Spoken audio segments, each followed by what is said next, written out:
Maybe a bit of gay sex on telly tonight.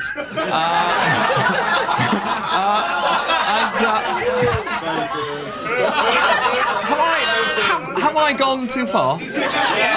If I could retract that, if people could just delete it from their minds, I'm very sorry. Ladies and gentlemen, that's the headlines. Now, I need a picture.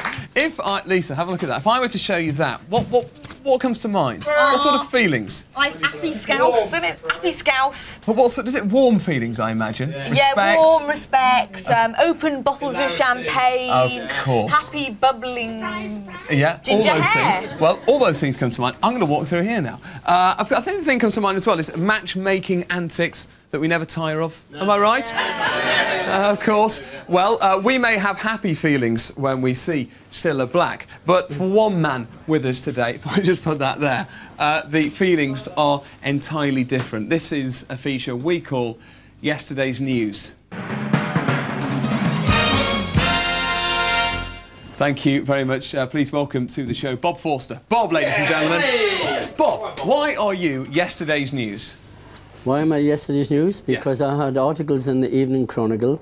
OK, this is the Newcastle Evening Chronicle. Newcastle Evening Chronicle. Yes. Because Cilla lost my memoirs. An original video, an audio tape with 7 songs, and chapter 1 to 4 of my autobiography. Chapter 1 to 4. Did you keep the other later chapters? Have you still got those? Well, yes, I had other copies of the memoirs, but the video? It's gone. It's gone? No. Gone. Can I wait one thing clear? Allegedly. When we say that Cilla lost your autobiography in your video, it's allegedly. Now, tell us about the story. What happened? You've been working on your autobiography. You're a man who spent many years in showbiz. Yeah. Tell us about that. Well, it started way back in Tyne's television when I made my first audition in 1959. Really? What did you do for the audition? A ballad. Right. Ballad song. And then, because there was so much going on at the time, I decided to go to Australia. Right. I went to Australia, and then I went over there to Canada. OK. And then I did a show called Hello Dolly. Did you? And then I was singing on TV for the hospitals every Thursday evening. Gosh. And did the Saturday morning show for the children. Well, I mean, with a list like that, why not write your memoirs? I mean, quite right. So Bob, let's get this clear. You wrote your memoirs, and you thought it would be a good idea, have I got this right, to take the memoirs to Cilla? I did. Have I got that right? Yes. I took them to Cilla. Bob, why Cilla? Why Cilla? Well, way back, Jimmy Savile used to do this kind of thing. I don't know if you remember. Jimmy Savile used to do this thing and helping people. So I decided to take him to Cilla because I've known Cilla for quite a while.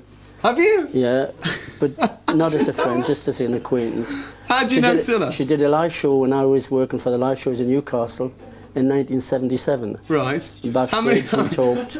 How many times have you met her? Just the once. Just the once. OK, Bob, thank you very much. Why didn't you just take it straight to Jimmy Savile? Well, I think Jimmy Savile's retired now. Oh, so he has. Yeah. So he has. Well, thank you very much. He's right. He's quite right. Cilla's definitely second choice. Now, this video that you gave Cilla, what was on it? Well, it was a mixture of several programmes, including me doing Santa Claus for the children, giving chocolates and sweets and different things away each Christmas.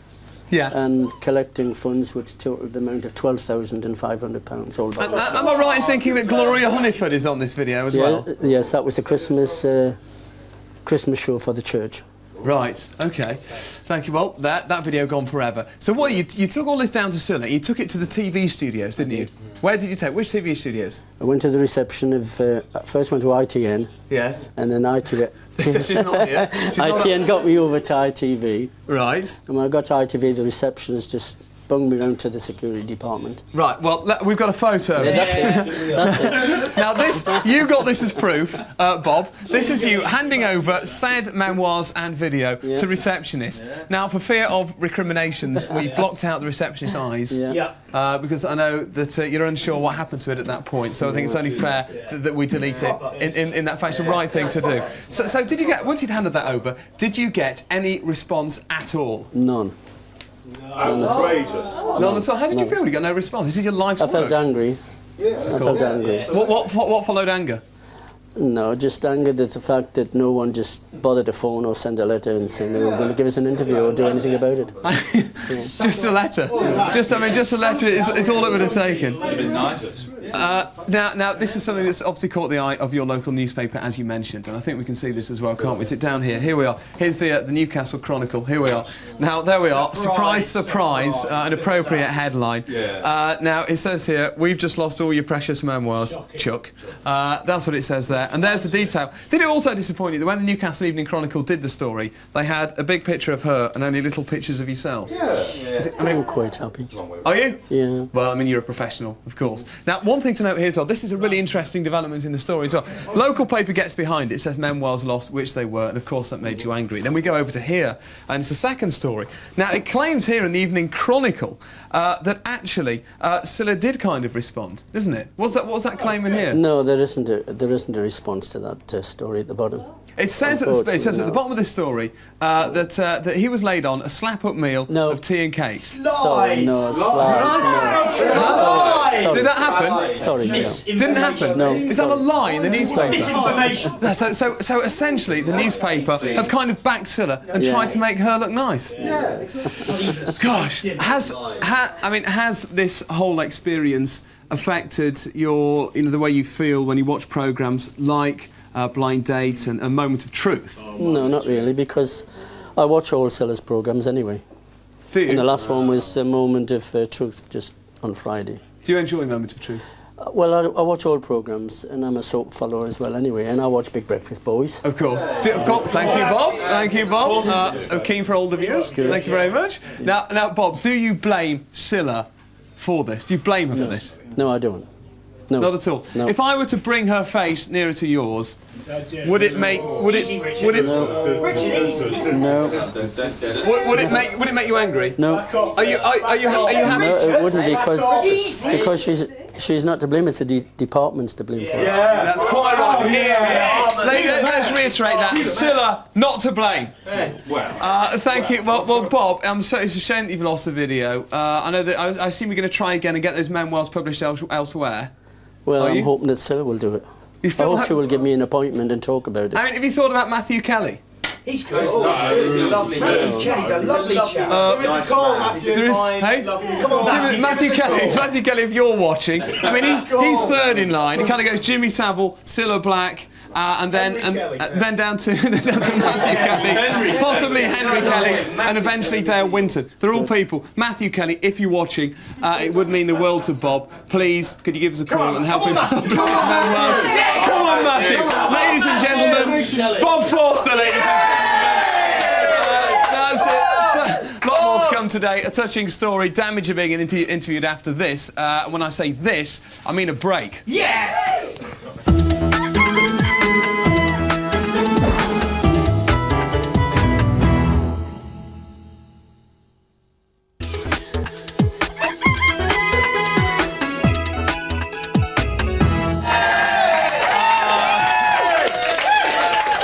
Back to Big Breakfast. It's Friday. Always keen on this show to try out new presenters. Yes. Welcome to the show, Bob. Thank you. And don't be confused, viewers. That's just a cutout of Cilla.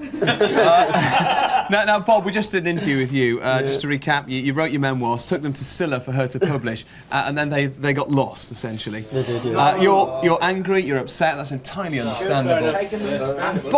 I should take it to Matthew Kelly, but by way of compensation, can I offer you a dip in our jacuzzi? Why not? Why not? Why not? Will you do it? Yeah. That's great news. Well, do you want to start getting undressed now? Yep. You want to stand up? Get up, stand up. There we go. We'll take you over to the jacuzzi. Do you want me to give you a hand? Are you all right? Are you okay there? There we go. Now, so off comes the watch. And if you just want to start with the shirts, that'd be tremendous news. Now, it's interesting we're doing this link about bathing in jacuzzis, because that's what's happening on the outside broadcast today as well. Just a couple of buttons. There, Bob getting undone. There we are.